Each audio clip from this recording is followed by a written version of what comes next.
1965 सालातल्या एका रात्री मंगला कपूर ही 11 वर्षाची मुलगी आपल्या भावंडांसोबत गाढ झोपली होती. त्यांचा नोकर मात्र जागा होता. त्याने पैसे घेऊन एक कामगिरी अंगावर घेतली होती. तो रात्री 2 वाजता 11 वर्षाच्या गाढ झोपलेल्या मंगलाच्या बिछाणाजवळ गेला आणि स्वतःकडील ॲसिडची बाटली त्याने छोट्या मंगलाच्या चेहऱ्यावर रिकामी केली. काही काळाच्या आत छोट्या मंगलाचा चेहरा भाजून गेला. त्या नोकराने तिच्यावर हा हल्ला का केला ते आपण नंतर पाहू. तर 1965 साली घडलेली ही होती देशातील पहिली ॲसिड अटॅकची केस. पण खरी गोष्ट इथूनच सुरू होते. ही गोष्ट आहे मंगला यांच्या जिद्दीची. उद्ध्वस्त झालेले त्यांचे आयुष्य सावरत आयुष्याच्या प्रत्येक वळणावर अधिक मजबूत होण्याची. त्यांच्या या जीवनावर प्रेरित असलेला शिवाली परब हिचा नवा सिनेमा येणार आहे. या सिनेमाचे नाव मंगला असून यात मंगला कपूर यांचा जीवन संघर्ष रेखाटला आहे. तर पाहूया मंगला यांची प्रेरणादायक जीवनकथा. मंगला कपूर यांच्या कुटुंबाचा साडीचा व्यवसाय होता. त्यांच्या कुटुंबाचे इतर काही लोकांशी व्यवसायाच्या कारणावरून भांडण झाले होते. तेव्हा त्यांच्या शत्रूंनी छोट्या चिमोडीला आपला बळी बनवले. त्यासाठी घरातील नोकराला पैसे देऊन त्याच्यावर कामगिरी सोपवली. रात्री 2 वाजण्याची वेळ निवडण्यात आली. 3 भावांमध्ये एकुलती एक आणि सुंदर बहीण मंगलावर ॲसिड फेकण्यात आले. तो अपघात एवढा भीषण होता की यानंतर मंगलाने आपली ओळख असलेला चेहरा पूर्णपणे गमावला. वयाच्या केवळ 11व्या वर्षी ॲसिड हल्ल्याचा सामना केल्यानंतर तिने जीवनात फक्त दुःख पाहिले. प्रचंड वेदना सहन केल्या, परंतु तिने हार मानली नाही. दुःखावर मात करण्यासाठी ती ध्येयाने उभी राहिली. तिने ही घटना एक आव्हान म्हणून स्वीकारली. म्हणून तिचा हा संघर्ष आज अनेक महिलांसाठी प्रेरणादायी बनला आहे. 7वीत शिकणाऱ्या मंगलाला सुरुवातीला तिच्यासोबत काय झाले हे समजले नाही. तिला सतत वेदना होत होत्या आणि जळलेल्या त्वचेचा त्रास होत होता. या मानसिक, शारीरिक आणि भावनिक वादळातून बाहेर पडण्यासाठी मंगलाच्या वडिलांनी तिला मोठा आधार दिला. डॉक्टरांच्या देखरेखीखाली त्यांचे उपचार वेगवेगळ्या शहरात सुरू झाले.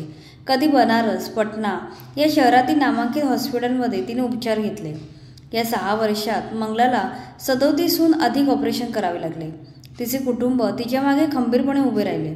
आर्थिक कोंडी होत असतानाही त्यांनी मंगलाच्या उपचारासाठी खूप पैसे खर्च केले. अनेक शस्त्रक्रियांनंतर जास्त फरक पडला नाही, त्यामुळे ती आतून तुटली होती. त्या नेहमी म्हणतात की त्यांच्या आईवडिलांनी त्यांना नेहमी या परिस्थितीवर मात करण्यासाठी प्रेरित केले. आयुष्यात जे घडले ते घडून गेले आहे, आता पुढे पाहण्याची वेळ आली आहे, असे तिचे आईवडील नेहमी म्हणायचे.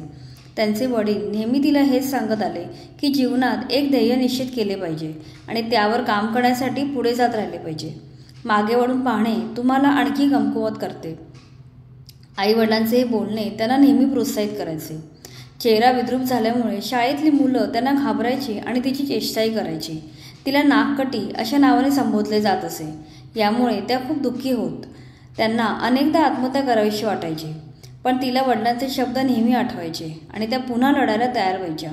लोकांचे टोमणे ऐकून तिला जाणवले की असे काहीतरी केले पाहिजे ज्यामुळे सर्वांची तोंडे बंद होतील.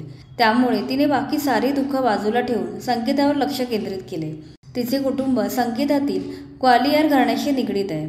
आपल्या कुटुंबाचा वारसा पुढे नेण्याचे काम तिने केले. त्यांनी अभ्यासावर लक्ष केंद्रित करून BSc पूर्ण केले. पुढे मास्टर ऑफ म्युझिकमध्ये सुवर्णपदक आणि PhD प्राप्त केली. यासोबतच त्यांनी संगीताचे कार्यक्रमही करायला सुरुवात केली. त्यांचा गोड आवाज ऐकण्यासाठी लोकांची गर्दी व्हायची. त्यांच्या चांगल्या आवाजामुळे लोक त्यांना कलाकार म्हणून ओळखू लागले. देशाचा असा एकही कोपरा नसेल जेथे त्यांनी कार्यक्रम केला नसेल. संगीतामुळे त्यांना जगण्यासाठी खूप आधार मिळाला आणि त्यांची इच्छाशक्ती वाढली. मंगला कपूर यांनी PhD केल्यानंतर नोकरीसाठी अर्ज करायला सुरुवात केली. पण लोकांनी त्यांना नाकारायला सुरुवात केली. विद्रूप चेहऱ्याची बाई कॉलेजमध्ये आली तर बरे दिसणार नाही असे लोक म्हणायचे. पण त्यांनी हार मानली नाही आणि प्रयत्न चालूच ठेवले. अखेर त्यांना BHU महिला महाविद्यालयात लेक्चर पदावर नोकरी मिळाली. त्यांच्या मार्गदर्शनाखाली आज 13 विद्यार्थ्यांनी PhDचे शिक्षण पूर्ण केले. त्यांचा सुंदर आवाज आणि सुंदर गायनासाठी त्यांना तरंग संस्थेने 1982मध्ये काशीची लता पुरस्काराने सन्मानित केले होते. नुकताच त्यांना राज्यसभेचा रोल मॉडेल पुरस्कारही देण्यात आला आहे.